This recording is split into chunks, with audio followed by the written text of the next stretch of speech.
Jai Jai Shri Caitanya Jaya Nityananda. Jai Advaita Chandra Jai Gaura Bhakta Vrinda.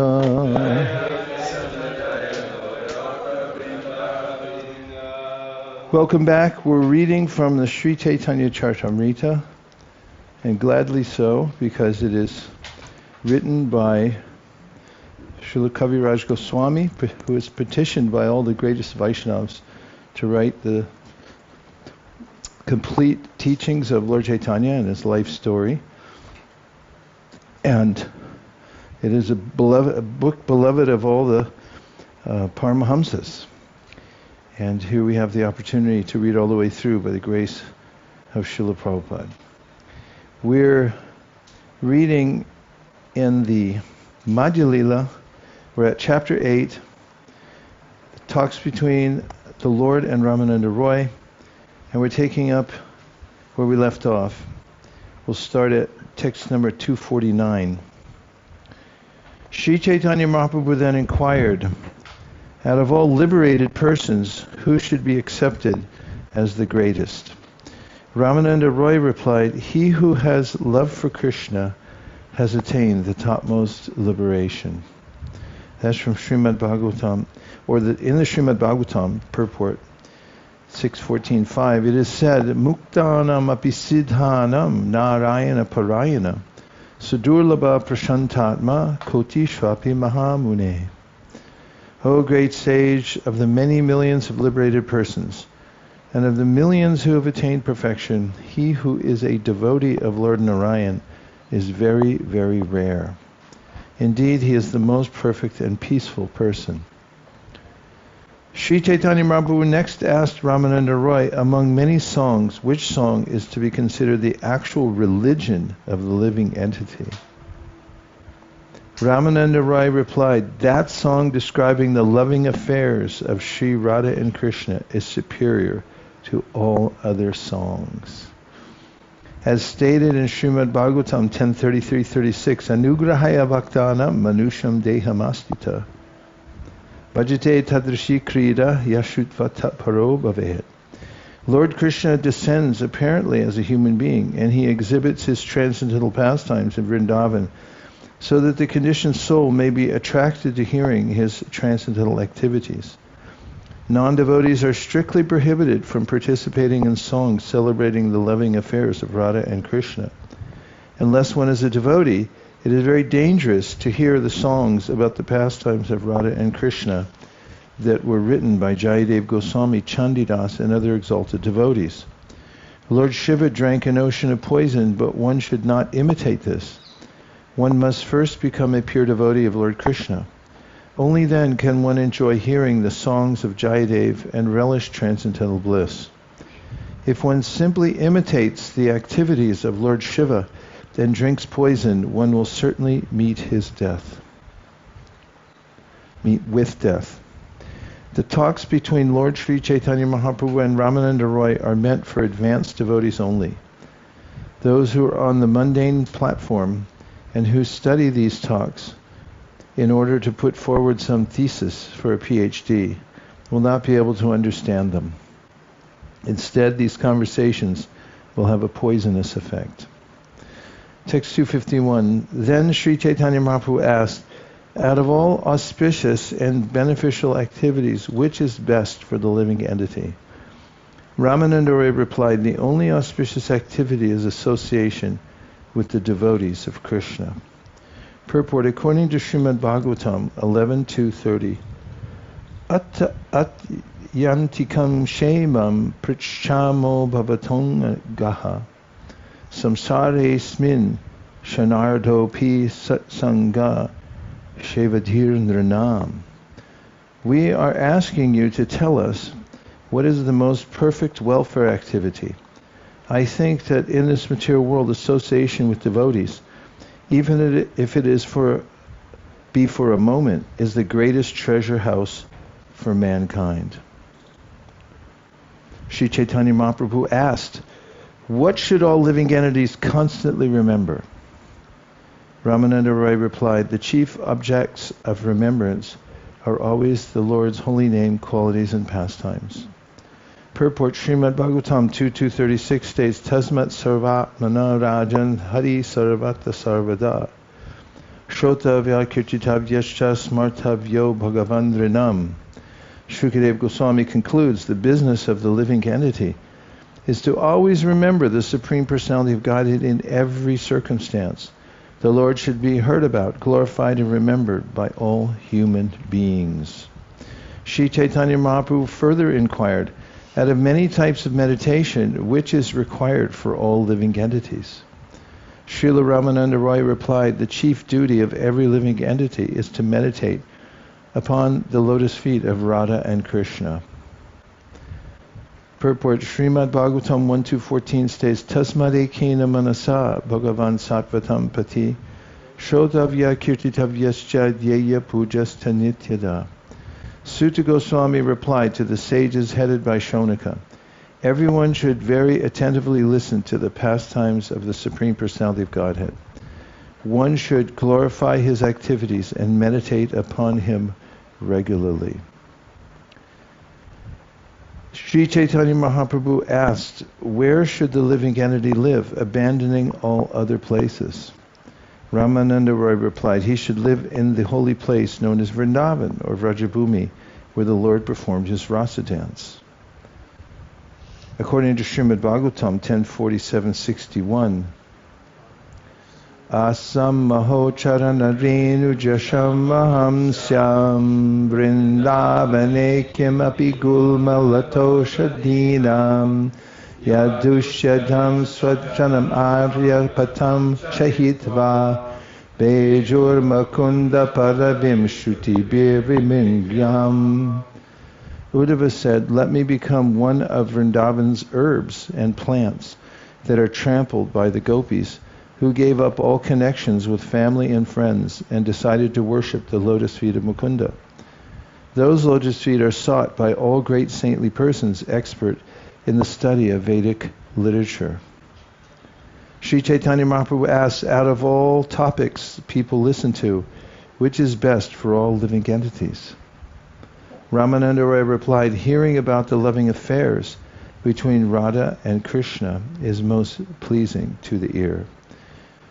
According to Srimad Bhagavatam 10.33.39, Vikriditam Brajavadur Biridam Javishno Shadhanvito Nushunu Yadatavarna Yedya Bhaktim Baram Bhagavati Pratilabhya Kamam Regrogam Pahino Acharena Dhira. He who faithfully hears about the dealings between Lord Krishna and the gopis in the rasa dance, and he who describes these activities, attain to the perfectional stage of devotional service and simultaneously lose material lusty desires. A liberated person who hears about the loving affairs of Radha and Krishna is not inclined to have lusty desires. One mundane rogue once said that when the Vaishnavas chant the name Radha Radha, he simply remembers a barber's wife named Radha. This is a practical example. Unless one is liberated, he should not try to hear about the loving affairs between Radha and Krishna. If one is not liberated and listens to a relation of the rasa dance, he may remember his own mundane activities and illicit connections with some woman whose name may be Radha. In the conditioned stage, one should not even try to remember such things. By practicing the regulative principles, one should rise to the platform of spontaneous attraction for Krishna. Then and only then should one hear about Radha Krishna Leela. Although these affairs may be very pleasing both to conditioned and to liberated souls, the conditioned soul should not try to hear them. The talks between Ramananda Roy and Sri Caitanya Mahaprabhu are conducted on the platform of liberation. Sri Caitanya Mahaprabhu asked, among all worshipable objects, which is the chief? Ramananda Roy replied, the chief worshipable object is the holy name of Radha and Krishna, the Hare Krishna mantra. According to Srimad Bhagavatam 6.3.22, Etavan eva lokesmin pumsam dharma parasmritaha bhakti yogo bhagavati tan nama grahanana grahanadibi. In this material world, the living entity's only business is to accept the path of bhakti yoga and chant the holy name of the Lord. And what is the destination of those who desire liberation and those who desire sense gratification? Sri Caitanya Mahaprabhu asked. Ramananda Roy replied, those who attempt to merge into the existence of the Supreme Lord will have to accept bodies like those of trees, and those who are overly inclined towards sense gratification will attain the bodies of demigods. Purport, those who desire liberation by merging into the existence of God do not desire sense gratification within the material world. On the other hand, they have no information about serving the lotus feet of the Lord. Consequently, they are doomed to stand like trees for many thousands of years. Although trees are living entities, they are non-moving. The liberated soul who merges into the existence of the Lord is no better than the trees. Trees also stand in the Lord's existence because material energy and the Lord's energy are the same. Similarly, the Brahman effulgence is also the energy of the Supreme Lord. It is the same whether one remains in the Brahman effulgence or in the material energy, because in neither is there spiritual activity. Better situated are those who desire sense gratification and promotion to the heavenly planets. Such people want to enjoy themselves like denizens of heaven in the gardens of paradise. They at least retain their individuality in order to enjoy life. But the impersonalists who try to lose their identity also lose both material and spiritual pleasure. The last destination of the Buddhist philosophers is to become just like a stone, which is immovable and has neither material nor spiritual activity. As far as the hard-working karmis are concerned, Srimad Bhagavatam states 11.10.23, Ishtveha devata jagnai swarlokan yati jagnikaha bunjita devavat tatra bhogan divyan nirjarjitan. After performing various sacrificial rituals for elevation to the heavenly planets, the karmis go there and enjoy themselves with the demigods to the extent that they have obtained the results of pious activities. In the Bhagavad Gita 9:20-21, Lord Krishna states, Traividyaman somapaputa papa jagner ishva swargatim prartayante te punyamasarya sarendra lokam ashnanti divyan divideva bhogan te tam bhukva swarga lokam vishalam shine punye martya lokam vishanti evam tvarai dharmamanu prapanna Gatagatam kama kama labhante. Those who study the Vedas and drink the soma juice, seeking the heavenly planets, worship me indirectly. Purified of sinful reactions, they take birth on the pious heavenly planet of Indra, where they enjoy godly delights. When they have thus enjoyed vast heavenly sense pleasure and the results of their pious activities are exhausted, they return to this mortal planet again. Thus, those who seek sense enjoyment by adhering to the principles of the three Vedas achieve only repeated birth and death. Therefore, after finishing the results of pious activities, the karmis return to this planet in the form of rain, and they begin their life as grass and plants in the evolutionary process. Ramananda Roy continued, those who are devoid of all transcendental mellows are like the crows that suck the juice from the bitter fruits of the nimba tree of knowledge, whereas those who enjoy mellows are like the cuckoos who eat the buds of the mango tree of love of Godhead. The speculative process of empiric philosophy is as bitter as the fruit of the nimba tree. Tasting this fruit is the business of crows. In other words, the philosophical process of realizing the absolute truth is a process taken up by crow-like men. But the cuckoo-like devotees have very sweet voices with which to chant the holy name of the Lord and taste the sweet fruit of the mango tree of love of Godhead. Such devotees relish sweet mellows with the Lord. Ramananda Roy concluded, the unfortunate empiric philosophers taste the dry process of philosophical knowledge, whereas the devotees regularly drink the nectar of love of Krishna. Therefore, they are the most fortunate of all. In this way, Caitanya Mahaprabhu and Ramananda Roy passed the whole night relishing the mellows of Krishna Katha, topics about Krishna. While they were chanting, dancing, and crying, the night ended. The next morning, they both departed to perform their respective duties. But in the evening, Ramananda Roy returned to meet the Lord again. That evening, after discussing the topics of Krishna for some time, Ramananda Roy caught hold of the lotus feet of the Lord and spoke as follows. There is a variety of transcendental truths, the truth about Krishna, the truth about Radharani, the truth about their loving affairs, the truth about transcendental humors, and the truth about the Lord's pastimes. You have manifested all these transcendental truths in my heart. This is exactly the way Narayan educated Lord Brahma. Purport, the heart of Brahma was enlightened by the Supreme Personality of Godhead. This is Vedic information given in the Shvetashvatara Upanishad 6.8. Yo Brahmanam vidhati purvam yo vai vedamscha prajinoti tasmai tam ha-deva ma-buddhi prakasham mumukshurvai sharanamaham prapadye. Because I desire liberation, let me surrender unto the Supreme Personality of Godhead, who first enlightened Lord Brahma in Vedic knowledge through Lord Brahma's heart. The Lord is the original source of all enlightenment and spiritual advancement. In this connection, one may also refer to Srimad Bhagavatam 2.9, 30 through 35, 11.14.3, 12.4.40, and 12.13.19.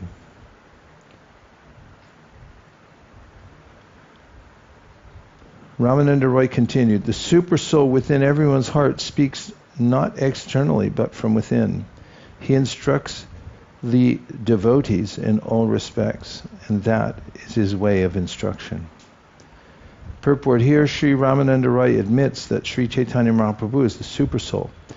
It is the Supersoul that inspires the devotee, therefore he is the original source of the Gayatri Mantra, which states Om Pur Bhuvasva Tat Savitur, etc. Savita is the original source of all intelligence. That Savita is Lord Caitanya Mahaprabhu. This is confirmed in Srimad Bhagavatam 2.4.22. Prachodita yena pura saraswati vitan vatajasya satim smritim hridi salakshana pradurabhut kalasyata same rishinam rishibha prasidatam. May the Lord, who in the beginning of the creation amplified the potent knowledge of Brahma from within his heart and inspired him with full knowledge of creation and his own self, and who appeared to be generated from the mouth of Brahma, to be pleased with me. This was spoken by Shukadeva Goswami when he invoked the blessings of the Supreme Personality of Godhead before delivering Srimad Bhagavatam to Maharaj Parikshit. Everyone good out there? Okay. Shuli, you're good? Okay. Janmadhyasa yaton vayad itaratashtarte swabhigna surat teni brahmahridaya adikavage huhyanti yatsurayaha tejo vari mridam yata nibinimayo yatra trisargo mrisha damna swena sadani rasakukam satyam param dhimahi. O my Lord Sri Krishna, son of Vasudeva, O all-pervading personality of Godhead, I offer my respectful obeisances unto you. I meditate upon Lord Sri Krishna because he is the absolute truth and the primeval cause of all causes of the creation, sustenance and destruction of the manifested universes. He is directly and indirectly conscious of all manifestations, and he is independent because there is no other cause beyond him. It is he only who first imparted the Vedic knowledge under the heart of Brahmaji, the original living being. By him, even the great sages and demigods are placed into illusion, as one is bewildered by the illusory representations of water seen in fire or land seen on water. Only because of him do the material universes temporarily manifested by the reactions of the three modes of nature appear factual, although they are unreal. I therefore meditate upon him, Lord Sri Krishna, who is eternally existent in the transcendental abode, which is forever free from the illusory representations of the material world. I meditate upon him, for he is the absolute truth. This verse is the opening invocation of Srimad Bhagavatam 111. Ramananda Roy then said that he had but one doubt within his heart, and he petitioned the Lord, please be merciful upon me and just remove my doubt. Ramananda Roy then told Lord Sri Caitanya Mahāprabhu, at first I saw you appear like a sannyasi, but now I am seeing you as Shyamasundar, the cowherd boy. I now see you appearing like a golden doll, and your entire body appears covered by a golden luster. Purport, Shyamasundar is blackish, but here Ramananda Roy says that he saw Sri Caitanya Mahāprabhu appear golden. The lustrous body of Sri Caitanya Mahāprabhu was covered by the bodily complexion of Srimati Radharani. I see that you are holding a flute to your mouth, and your lotus eyes are moving very restlessly due to various ecstasies. I actually see you in this way, and this is very wonderful. My Lord, please tell me without duplicity what is causing this. Lord Sri Caitanya Mahaprabhu replied, you have deep love for Krishna, and one who has such deep ecstatic love for the Lord naturally sees things in that way. Please take this from me to be certain. A devotee advanced on the spiritual platform sees everything movable and inert as the Supreme Lord. For him, everything he sees here and there is but a manifestation of Lord Krishna. Stavara jangama deki nadeki taramurti sarvatra hoy nija ishta deva spurti. The Mahabhagavata, the advanced devotee, certainly sees everything mobile or immobile, but he does not exactly see their forms. Rather, everywhere he immediately sees manifest the form of the Supreme Lord. Purport, due to his deep ecstatic love for Krishna, the Mahabhagavata sees Krishna everywhere and nothing else. This is confirmed in the Brahma Samhita. Premanjana chudita bhakti vilochanena santaksa daiva hridayeshu vilokayanti. As soon as a devotee sees something, be it movable or inert, he immediately remembers Krishna. An advanced devotee is advanced in knowledge.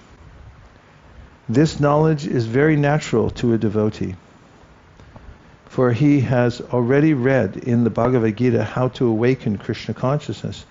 According to Lord Krishna in the Bhagavad Gita 7:8, Rasoham apsukaunteya prabhasmi shashi suryayo prandavak sarvavedeshu shabda ke purusham nrshu.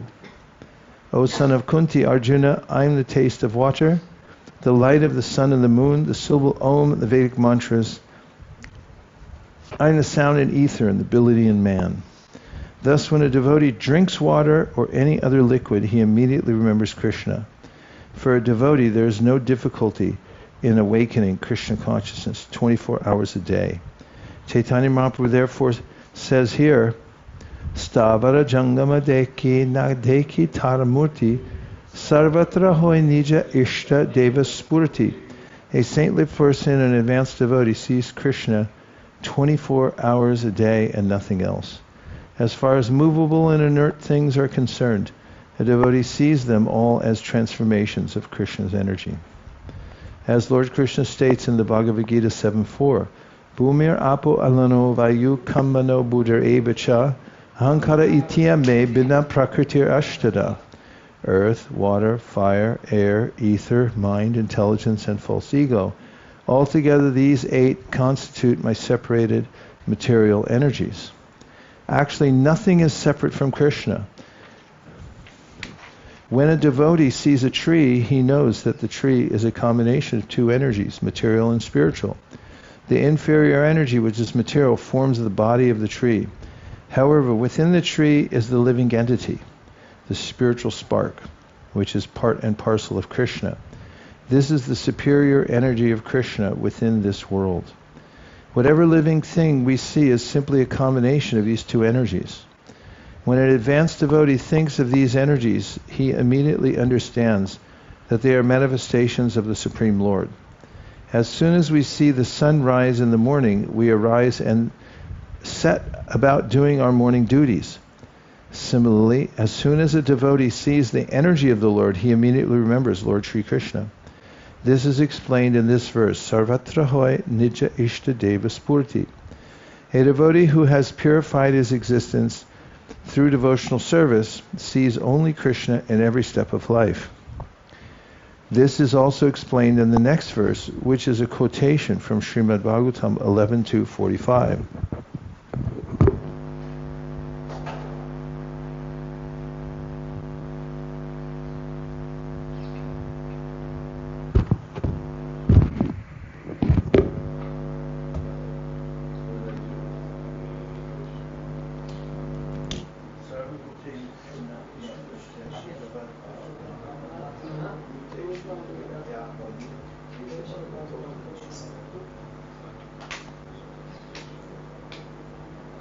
Who's the verse about water?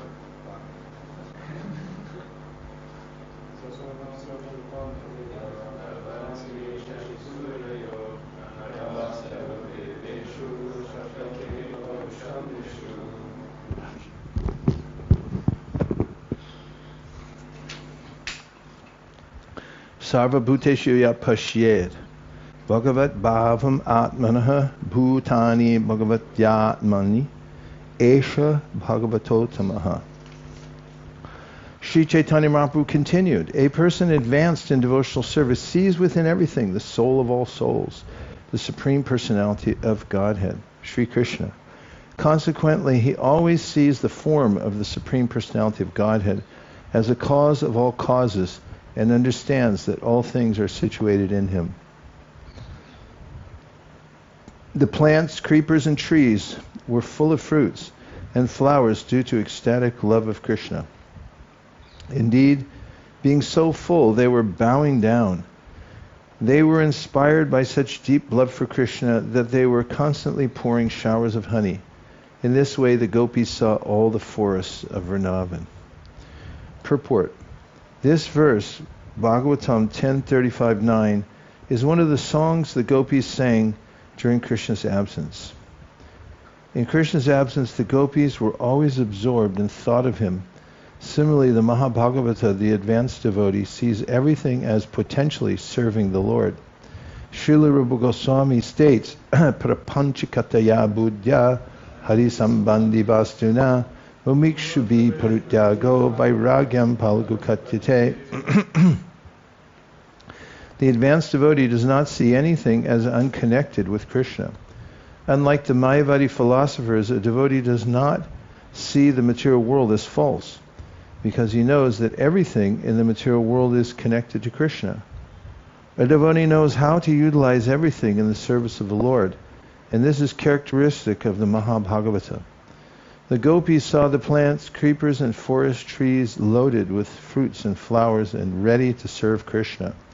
In this way, they immediately remembered their worshipable Lord Sri Krishna.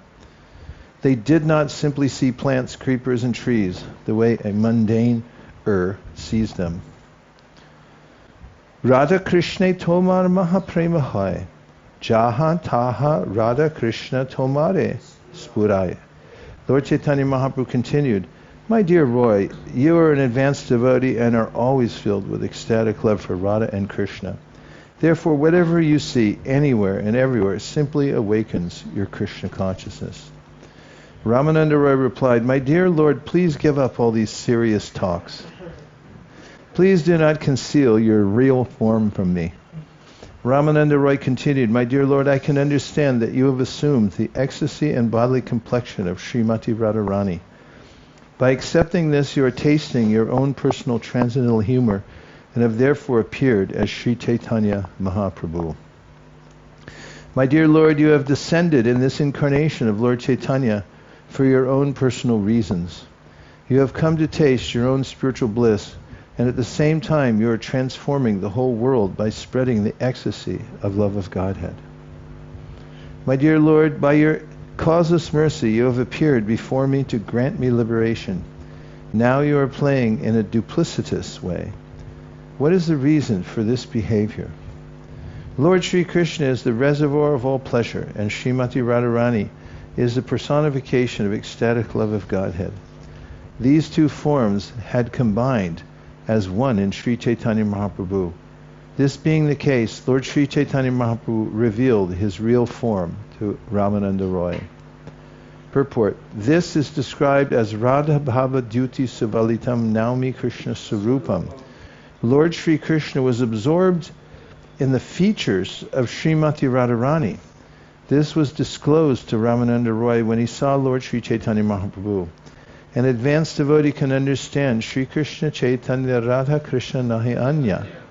Sri Chaitanya Mahaprabhu, being a combination of Radha and Krishna, is non-different from Radha Krishna combined. This is explained by Sarup Damodar Goswami.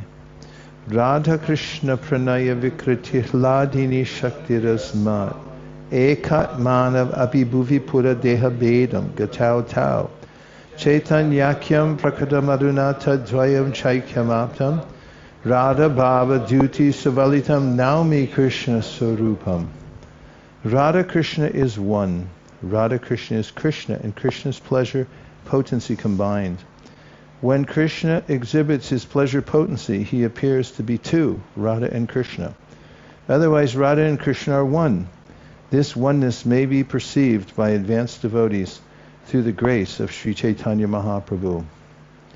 This was the case with Ramananda Roy. One may aspire to attain such a position, but one should not try to imitate the Mahabhagavata. Upon seeing this form, Ramananda Roy lost consciousness in transcendental bliss. Unable to remain standing, he fell to the ground. When Ramananda Roy fell to the ground unconscious, Chaitanya Mahaprabhu touched his hand, and he immediately regained consciousness. But when he saw Lord Chaitanya in the dress of a sannyasi, he was struck with wonder. After embracing Ramananda Roy, the Lord pacified him, informing him, "But for you, no one has ever seen this form." In Bhagavad Gita, Lord Krishna states, Naham prakasha sarvasya yogamaya samavrita muto yam nabijanati lokomam ajam avyayam. I am never manifest to the foolish and unintelligent. For them I am covered by my internal potency, yogamaya, and so they do not know me, who am unborn and infallible. The Lord always reserves the right of not being exposed to everyone. The devotees, however, are always engaged in the service of the Lord, serving with the tongue by chanting the Hare Krishna mantra and tasting Mahaprasadam. Gradually, the sincere devotee pleases the Supreme Personality of Godhead, and the Supreme Lord reveals himself. One cannot see the Supreme Lord by making personal efforts. Rather, when the Lord is pleased by the service of the devotee, he reveals himself. Sri Chaitanya Mahaprabhu confirmed, all truths about my pastimes and mellows are within your knowledge. Therefore, I have shown this form to you. Actually, my body does not have a fair complexion. It only appears so because it has touched the body of Srimati Radharani. However, she does not touch anyone but the son of Nanda Maharaj. And now we'll take some reflections or questions. Mukharavind.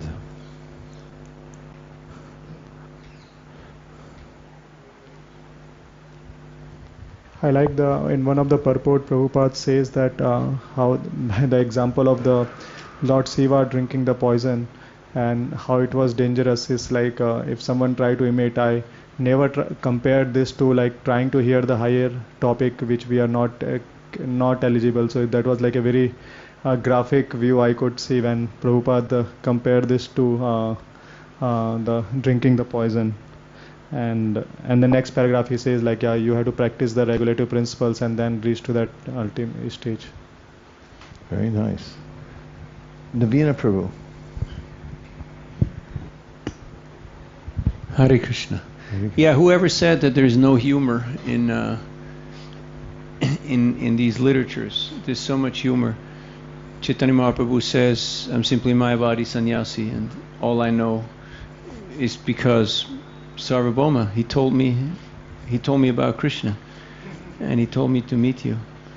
So it's very endearing, the mixture of humor and sarcasm, and embodying extreme humility and deference to his devotees.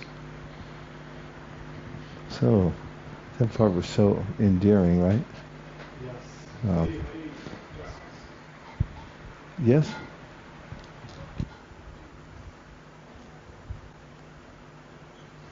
It's also nice because you see Christian consciousness isn't like so grave. It is grave, but it's not so like cold face or like stone face. It's like it shows Chaitanya Mahaprabhu is like joking, laughing and playing, throughout the whole Chaitanya Chamrita. Nityananda Prabhu jokes with Advaita Acharya and everybody. So it just shows it's supposed to be happy, joyful, blissful. There's a scene later that we'll read about when they're swimming in Indradumna Sarovara, and they're playing in the water, splashing each other, Ramananda Roy and Sarvabhauma Bhattacharya. And Mahaprabhu comments to others, tell them they're learned scholars, so why are they acting like children? And Stop acting like little boys. like little boys you're playing. And Sarvabhauma Bhattacharya mentions how he was previously eating the dry crackers just with no oil, no taste, and now they're enjoying life. And so that lightness of heart. What I thought was very interesting in this last section was Prabhupada's saying a karmi going to the heavenly planets was better than somebody merging into oneness or the void state of a Buddhist stone-like state, because at least he's active, and those other ones are out of the game. Devarata.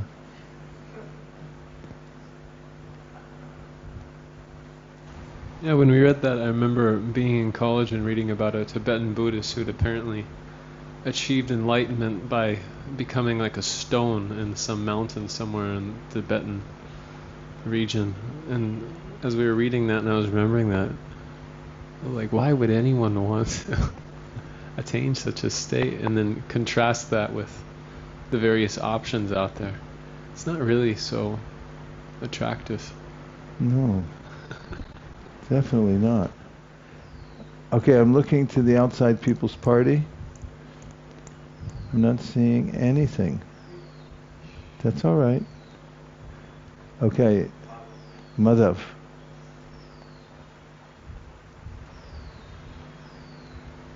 I had a question in text 257. Actually, I didn't understand.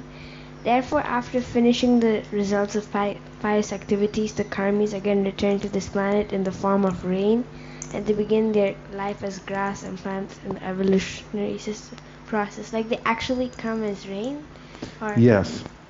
So it's kind of like frequent flyer miles. They treat you all nice until you run out, and then no more upgrades. You board last.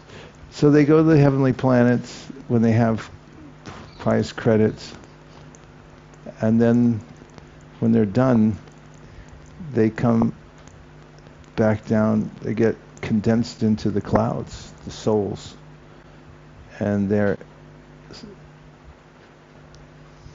enveloped by droplets that come down to the earth, and those take on the form of grains, and the grains then are eaten by animals, and the animals then, the soul enters into the semen And that's how the soul makes its way back into the cycle on terra firma and starts the cycle again. Actually, Bhakti Shri Swami once in New Vrindavan was giving a seminar, and he had something from some Purana describing how horrible it is falling down from the heavenly planets. It's like when people have something great materially, they're always afraid they're going to lose it. But the way he described it was how they actually, when they run out, they get dragged out and they're torn to pieces in a very gruesome way, and tears come from their eyes. The soul goes into the tear, then it enters into the water that gets rained upon the earth. So next time it rains, that's the process described in the Vedic literature. Mukharvind, and then we're going to Amrita Sagar. The 265 verse also had question that in that it says, Ramananda Rai continued, the super soul within everyone's heart speaks not externally but from within. He instructs the devotee in all respects, and that is his way of instruction. We also know that super soul, like the spiritual master, or even Prabhupada says that he got the instructions, like for example, he told that magazine, he was writing magazine, but then some of his friend told him that magazine, it will go into the, so better you write books. So he told that is my spiritual master is speaking through that friend. So that I could not understand this, the super soul within everyone said speak not externally, but from within. What does that mean? Well, I'll tell you what it doesn't mean. It doesn't mean that that Krishna can't speak to you through nature or through the voices of other people.